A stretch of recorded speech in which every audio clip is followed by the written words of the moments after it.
திருநெல்வேலின்னு சொன்னால் அல்வாவுக்கு மட்டும் இல்லை, இந்த தேங்காய் பால் சொதிக்கும் ரொம்ப ஒரு ஃபேமஸான ஊர் தான். இதை எப்படி செய்யலான்னு பார்க்கலாம்.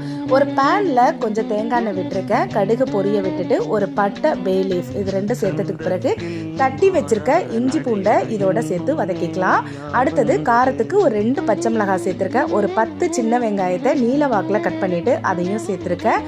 காய்கறிகளை இது போல் நீல வாக்குலையும் பெருசு பெருசாகவும் கட் பண்ணி சேர்த்துக்கோங்க, பொடியாக மட்டும் கட் பண்ணிவிட்டு சேர்த்துற வேணாம். நான் பீன்ஸ், கேரட்டு, உருளைக்கிழங்கு, அடுத்து ஃப்ரெஷ்ஷாக இருக்கிற பட்டாணி சேர்த்துருக்கேன்.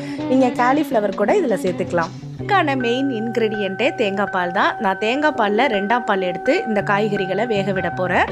அடுத்தது கொஞ்சமாக மஞ்சள் தூள், தேவையான அளவுக்கு உப்பு, இது எல்லாம் சேர்த்து லிட்டு போட்டு கொஞ்சம் நேரம் மூடி வச்சிடலாம்.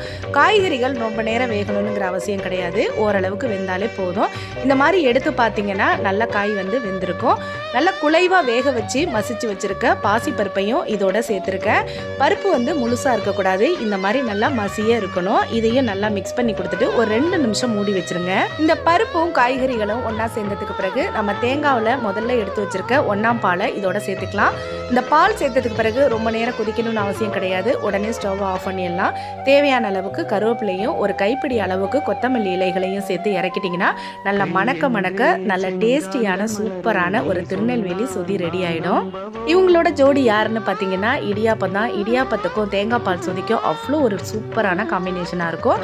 இதுக்கு நான் கடையில் வாங்கின மாவில் தான் தேவையான அளவுக்கு உப்பு சேர்த்துருக்கேன். நல்லா சூடாக இருக்கிற தண்ணி விட்டு மாவு பிசைஞ்சிங்கன்னா தான் இடியாப்பம் நல்லா சாஃப்டாக வரும்.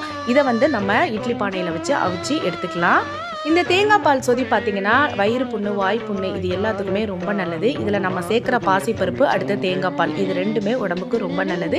வாரத்தில் ஒரு தடவையாவது காய்கறிகளோட இது மாதிரி செஞ்சு சாப்பிட்டு பாருங்கள், டேஸ்ட் அவ்வளோ அல்டிமேட்டாக இருக்கும். இதே மாதிரியான உணவுகளை டெய்லி எடுத்துக்கிறத விட இந்த மாதிரி டிஃப்ரெண்ட்டாகவும் வாய்க்கு ருசியாகவும் செஞ்சு சாப்பிட்டு பாருங்கள், ரொம்ப சூப்பராக இருக்கும். நம்ம சேனலில் நிறைய இந்த மாதிரி டிஃபன் ரெசிபிஸ் எல்லாம் இனிமேல் வரும். அதுக்கு நம்ம சேனலை நீங்கள் சப்ஸ்கிரைப் பண்ணிவிட்டு பாருங்கள்.